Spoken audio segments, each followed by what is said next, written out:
So, looking at recent events after the July movement, it feels like the political scene in Bangladesh is more splintered than ever.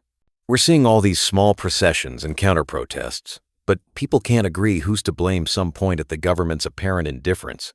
Others mention internal conflicts within the political parties themselves. What do you make of this muddled moment? Honestly, the confusion is pretty palpable.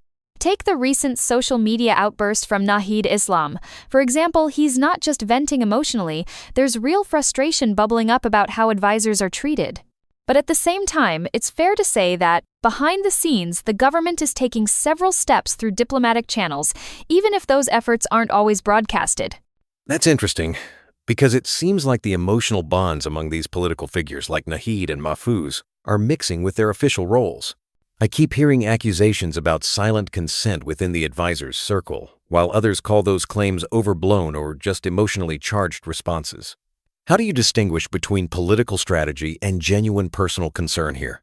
It's tricky, right? These people went through major upheavals together, so there's bound to be strong personal loyalty.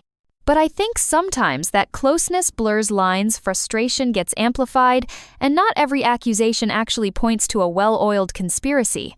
For many of them, the tension comes from living through such high-stakes moments, and maybe not having all the facts before making public statements. That actually reminds me of how new players, like the NCP, are shaking up the field. They sprang from this huge alliance during the July protests, but now face criticism for lacking a strong ideological core or grassroots energy. Some even say they're being used and cast aside by the political machine. Do you think that's a fair assessment? Or are the expectations just too high? I'd say it's a mix of both. On one hand, NCP did capture the spotlight quickly. Some leaders became household names almost overnight. But after the initial excitement, people expect them to offer something different, not just mimic old parties or fall into the same traps. Their challenge is to define what they stand for and keep public interest alive when the immediate crisis fades. Funny you say that, because a lot of folks feel disappointed when new parties start echoing established ones, especially around thorny issues like secularism or labor rights. It's almost as if the promise of a fresh start gets lost in the shuffle of everyday politics. Exactly, and the lack of a clear ideological stance doesn't help. When a party claims to be centrist or Bangladesh-focused, people want to know, what does that actually mean in practice? If they can't articulate or act on those principles, they risk just becoming another face in the crowd. Let's turn to something that always seems to stir debate: how political parties use religion and identity. There's a lingering sense that parties still exploit religious divisions, even if they talk about secularism or national unity. Do you see any real shift in that trend? Or is it the same old playbook dressed up differently?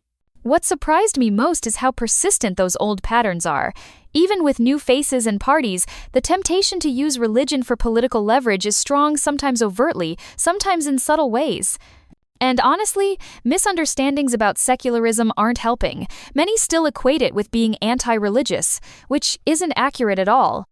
Yeah, and it becomes even more complicated when parties avoid clarifying their position or shy away from tough conversations. That vacuum just lets rumors and stereotypes fill the gap, making the political environment even trickier. Right, and for a new party hoping to win over voters tired of the old divisions, how they handle these identity questions matters a lot. If they can't offer a coherent, inclusive vision, they're unlikely to break the old cycle.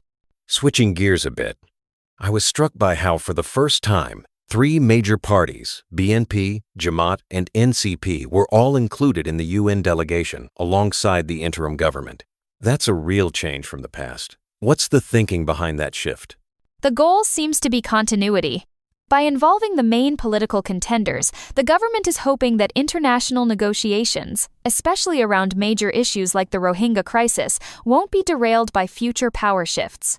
It's almost like future-proofing foreign policy so that whoever's in charge next can pick up where things left off. Could you unpack whether this actually signals growing political maturity, or is it just window dressing to appease international partners? Honestly, it might be a bit of both. On one hand, it shows a willingness to include diverse voices. On the other, it doesn't mean the deep divisions or mistrust are gone. But at least it opens the door for more direct involvement in global problem-solving, which, for Bangladesh, is a step forward.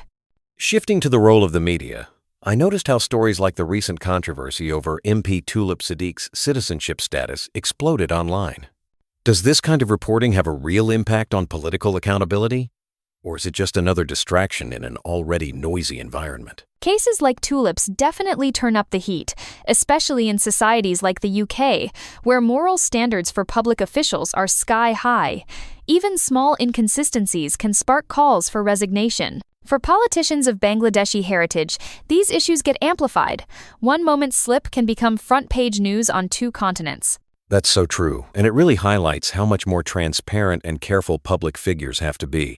In a hyper-connected world, the line between public and private life just keeps getting thinner. Exactly. And for anyone in politics at home or abroad, it's a reminder that the truth almost always comes out.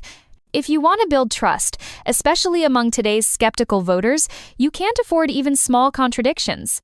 Before we wrap up, let's talk about the looming national election. There's lots of speculation. Some say the ruling party wants to delay the vote. Others believe they're determined to push ahead.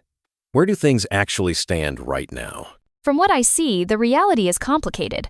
While some parties might have reservations, the machinery for elections is rolling forward. Voter enthusiasm is still pretty strong. Even recent university elections saw turnout rates over 70%. Unless there's a major disruption, I think the public's desire to vote will be the biggest driver for keeping things on track. One thing's clear, though.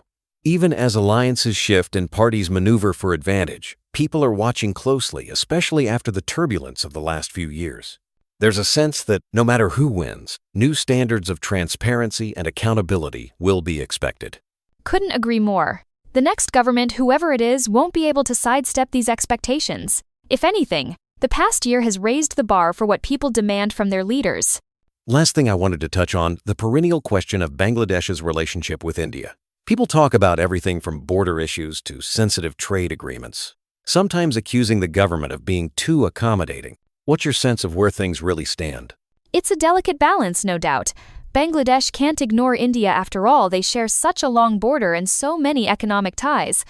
But at the same time, any government here knows they have to protect national sovereignty.